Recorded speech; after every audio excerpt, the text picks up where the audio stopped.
everyone, it's Tina. Welcome back to my channel where I ask you to picture what financial freedom looks like to you and we talk about ways to get there. If you're new, please hit that subscribe button because I would love to grow this YouTube family, and if you're returning, thank you so much. Today I have a pretty quick video for you, but it's really a challenge. I challenge you to figure out ways that you could spend more money today in order to save money in the long run.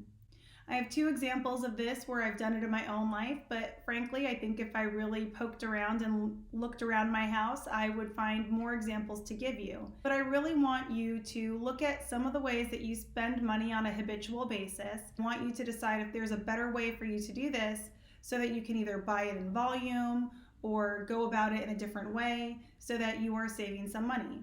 My first example that I want to give is Starbucks.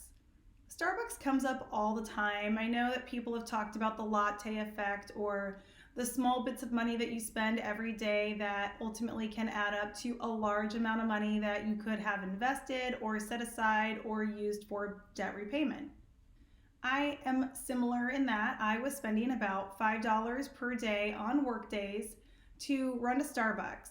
I did it a little bit because I needed the pick-me-up, but also because I needed the mental break from whatever was going on in the workday. I had it down to an art.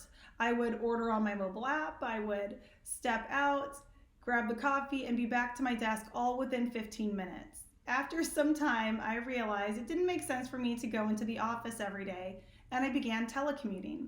I maintained my Starbucks habit, and I was going to the nearest Starbucks to me, which was still able to get there and back within a 15-minute time frame when I purchased on my mobile app.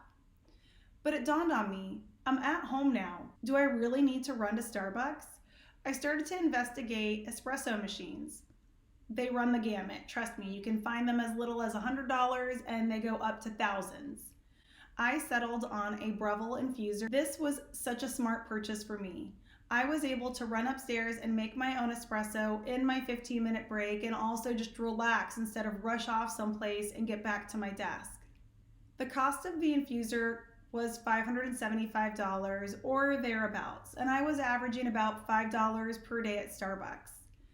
If you do $5 a workday at Starbucks, you're looking at $25 a week. After a month, that's $100. It took me about 5.5–6 months of no longer purchasing Starbucks drinks to make up for the amount of money that I had spent on my Breville infuser. Since then, I have continued to have my afternoon lattes, and I no longer spend the $5 at Starbucks. In the grand scheme of things, considering that this was several years ago now, you can see that I've actually saved a lot of money by discontinuing my Starbucks habit and making my espressos at home. The second example that I want to give to you is that I purchased a half of a cow. We are a family of 4 and we are meat eaters. We eat beef about 3 times a week and typically a pound per meal. Sometimes more than that depending on what cut of meat we're using. We went to a farmer's market and we found that there were some of the local farms that could sell you a whole cow, a half a cow, or a quarter cow for a certain dollar amount. We identified a farm that we really liked their business model. We liked that they had Wagyu beef, and we liked that they were totally grass-fed. For a half of a cow, it cost $1,675. The amount of meat that we get from that half cow is enough to hold our family at approximately 3 to 5 pounds per week of beef consumption for a year and a half. When I compare this to the amount of money that we would spend for that same meat at the grocery store, we save probably about $1,000 every year and a half. The reason for this is because when I went to the grocery store, I was purchasing the lean grass-fed meats, and these would be at the cheapest $7 per pound, but when you're looking at something like a ribeye, a filet, a brisket, it would be as much as $12 to even $15 per pound.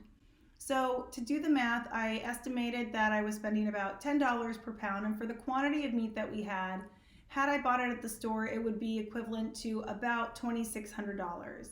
So by spending $1,600 in one fell swoop, I was able to save $1,000 over the course of a year and a half.